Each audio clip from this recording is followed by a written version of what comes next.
नमस्कार मेरे प्यारे साथियों और मेरे प्यारे बच्चों। आज का जो नया टॉपिक है वो एक्सक्लेमेटरी सेंटेंस है। यानी एक्सक्लेमेटरी सेंटेंस का मतलब हो गया विस्मयादिबोधक चिन्ह वाक्य। अब इसमें ये वाक्य इनसे थोड़ा अलग है। ये वाक्य थोड़ा सा चार अगला टॉपिक है ये एक्सक्लेमेटरी डायरेक्ट इनडायरेक्ट चल रहा है हमारा। डायरेक्ट इनडायरेक्ट का एक्सक्लेमेटरी सेंटेंस है।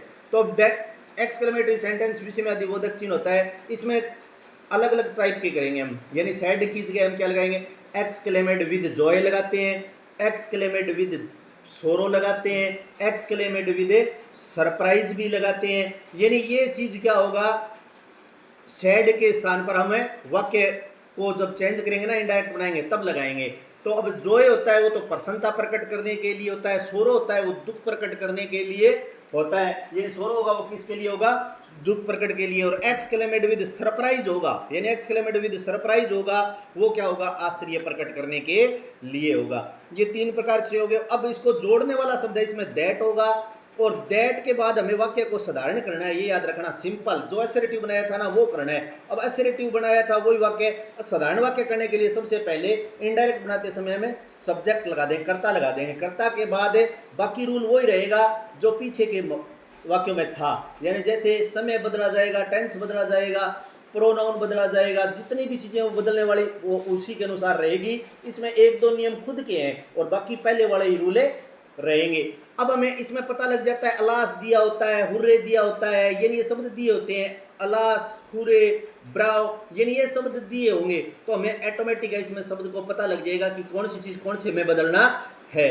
तो अब ये चीजें हमें देखेंगे। और एक इसमें हाउ को हम किस में बदलते हैं, यानी हाउ दिया हो तो हम चेंज कर देंगे उसको वेरी के अंदर, यानी हाउ जब भी देंगे तो वेरी के अंदर चेंज कर देंगे। और बाकी रूल है वो उसी प्रकार दिए हुए हैं। मैं बोर्ड पर आपको बता रहा हूं एक्सक्लेमेटरी सेंटेंस यानी विस्मयादिबोधक वाक्य। अब एक तो होता है एक्सक्लेमेट विद जॉय, यानी ये इसमें बदलना है। ये होता है सुख यानी खुशी प्रकट करने के लिए, सुख कह दो या खुशी कह सकते हैं हम, दोनों के लिए होता है। दूसरा है एक्सक्लेमेट विद सोरो, यानी ये होता है दुख के लिए, यानी जब आदमी दुखी होगा ना तो उसके लिए।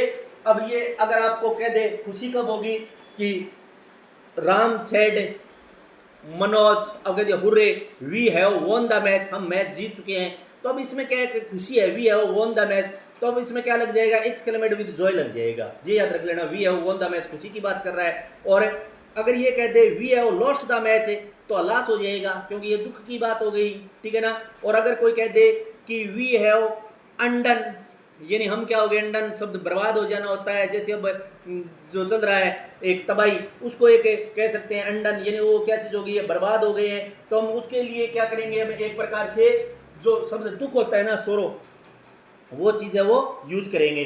अब ये हो गया एक्सक्लेमेट विद जॉय लगाएंगे सुख के लिए, एक्सक्लेमेट विद सोरो लगाएंगे दुख के लिए, और एक्सक्लेमेट विद सरप्राइज, सरप्राइज है ये आश्चर्य के लिए। यानी कोई आश्चर्य हो जाएगा ना अचानक, यानी जो खुशी एकदम अचानक, यानी हाँ ये क्या हो गया, ये ऐसा कैसे हो गया। तो मतलब क्या है कि एकदम मैच के लिए भी अचानक कोई चीज में टर्निंग पॉइंट आ गया, मैच के लिए भी अचानक कहेंगे ना तो भी हम सरप्राइज लगा सकते हैं उसमें, लेकिन उसके वाक्य अनुसार पढ़ना पड़ेगा। जैसे जैसे वाक्य करूंगा ना मैं तब पता लग जाएगा।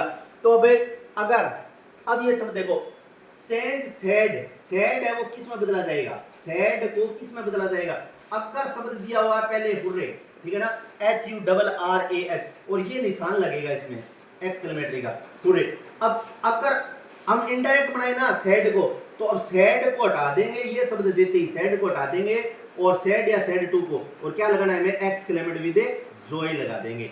ये शब्द देखते ही अगर वाक्य का दिनवाद आपको नहीं आ रहा ना तो ये शब्द याद रह जाएगा। ये शब्द याद रहते ही हुर्रे शब्द आ गया तो अब क्या लगा देंगे, ये शब्द हटाना पड़ेगा इनडायरेक्ट बनाते समय और ये लगा देंगे इसकी जगह एक्सक्लेमेट विद जॉय। जैसे इंटेरोगेटिव में सैड टू को आस्क्ड में बदला था ना, बात वही है, उसी के अनुसार बदलने के लिए कह रहा हूं। सैड टू किस में बदला जाएगा, हुर्रे है वो एक्सक्लेमेट विद जॉय में जाएगा। अगर हमें दे दिया अलास, ALAS, और विस्मयादिबोधक चिन्ह, तो अलास को हटा देंगे और सैड के स्थान पर हम क्या लगा देंगे, एक्सक्लेमेट विद सोरो, यानी SORROW, सारो शब्द बोलते हैं इसको, यानी एक्सक्लेमेट विद सारो। तो सोरो दुख के लिए होता है ये।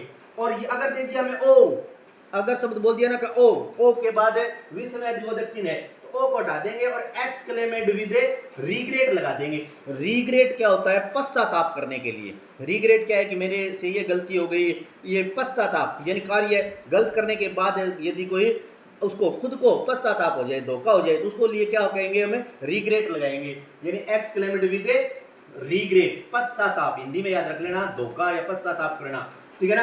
अब अगर आ गया वट, वट आ गया या हाउ आ गया, यानी वट या हाउ, वट या हाउ शब्द आते ही हमें क्या करना है? एक्सक्लेमेड विद ए सरप्राइज लगा देना है। और व्हाट या हाउ एक्सक्लेमेड विद सरप्राइज को मतलब व्हाट ए ब्यूटीफुल पिक्चर। अगर किसी ने कह दिया कि व्हाट ए ब्यूटीफुल पिक्चर, कितनी सुंदर, तो हम उसको एक्सक्लेमेड विद ए क्या लगा देंगे? हम एक्सक्लेमेड विद ए सरप्राइज लगा देंगे, यानी what a beautiful picture, what a beautiful building. यानी इनके लिए जो आश्चर्य की चीज होगी ना, उनको हमें चेंज कर देंगे किसमें? एक्सक्लेमेड विद ए सरप्राइज के अंदर। और यदि देते ब्राउ, BRAVO, ये निशान जरूर आगा, ब्राउ, ब्राउ को हम अपलोडेड कर देंगे, APPLAUDED, अपलोडेड, यानी ब्राउ बहादुर के लिए। और हम क्या लगा देंगे इसके? एक्सक्लेमेड, ये नाम लगाना है एक्सक्लेमेड विद अपलोडेड, यानी ये शब्द याद रखना है। अब ये इतने जरूर याद रखना है। अब इनको क्या करना है? अगर ये शब्द दिए हो ना, तो इनको सैड को बदलना है इनमें, यानी सैड हट जाए, सैड की जगह और सैड के बाद में ये शब्द दे देंगे, और फिर हम सैड की जगह ये शब्द लगा देंगे। यदि हुर्रे दिया हुआ है तो ये सामने वाला लगा देंगे, अलास देगा तो सोरो वाला लगा देंगे, और लगाएगा, ये पूरा का पूरा शब्द है वो लिख देंगे, और ये शब्द है वो हट जाएंगे। ये शब्द नहीं लिखना है, और ये शब्द, इन शब्दों को हटा देना है इधर साइड को, और ये शब्द है वो लगा देने हैं। बस इतना इनको ध्यान रखना। यानी व्हाट है, हाउ है तो एक्सक्लेमेड विद सरप्राइज लगा देंगे। दोबारा देखो, हुर्रे शब्द आ गया तो एक्सक्लेमेड विद जॉय लगा देंगे, हुर्रे हटा देंगे। अलास आ गया तो एक्सक्लेमेड विद सोरो, और ओ आ गया तो एक्सक्लेमेड विद रिग्रेट, और व्हाट या हाउ आ गया तो एक्सक्लेमेड विद सरप्राइज। और यदि हाउ आ जाए तो हाउ को वेरी में बदलना है, यानी ये याद रखना, हाउ है वो किस में बदला जाएगा? हाउ शब्द, यानी हाउ को हम ये याद रख लेना, हाउ है वो किस में जाएगा? वेरी के अंदर। यानी हाउ है ना, हाउ को किस में बदलना है? वेरी के अंदर बदल दो, कोई दिक्कत नहीं आएगा। हाउ को वेरी में चेंज कर देंगे, ठीक है ना। अब हाउ को तो वेरी में बदलना है। अब आगे देखो ये चीज हो गया। अब इन्वर्टेड कोमा, जितने भी इन्वर्टेड कोमा है ना, यानी इन्वर्टेड कोमा, ये क्या करेंगे? हटा देंगे। अब इन्वर्टेड कोमा कौन से होते हैं? जो वाक्य में सैड के बाद ये निशान से लगते हैं, ये इन्वर्टेड कोमा। आगे का रूल बता रहा हूं मैं, इन्वर्टेड कोमा इसमें हटाना है और दैट लगाना है, जोड़ने वाला शब्द, यानी ये याद रखना, जोड़ने, इन्वर्टेड कोमा को हटाते ही इन्वर्टेड कोमा हटा देंगे और उसके स्थान पर क्या लगा देंगे? दैट लगा देंगे। जैसे इंटरोगेटिव में क्या लगाया था? इफ या वेदर लगाया था, उसी प्रकार जोड़ने वाला शब्द क्या होगा इसमें? दैट। यानी दोनों वाक्य के बीच में, दोनों वाक्यों के बीच में इन्वर्टेड कोमा आता है ना, जो निशान दिए होते हैं, यानी जो निशान दे दिए, तो ये निशान हटा देंगे और इनकी जगह क्या लगा देंगे? दैट लगा देंगे। जोड़ने वाला शब्द क्या होगा? दैट। अब दैट के बाद हमें साधारण वाक्य बनाना है, तो सब्जेक्ट लगाना है कर्ता, क्योंकि वाक्य को साधारण करना है। हमें क्या करना है? वाक्य को एकदम साधारण करेंगे। जो जैसे ही साधारण वाक्य करेंगे ना, तो हम दैट के बाद क्या लगाएंगे? यानी कर्ता लगा देंगे, सब्जेक्ट लगा देंगे। अब सब्जेक्ट के बाद वही रूल रहेगा जैसे उसमें सही क्रिया बदली थी। यदि जे मार दिया हुआ तो वाजवर में जाएगा, है जो दिया हुआ तो हेड में जाएगा। बाकी सारे के सारे रूल वही रहेंगे।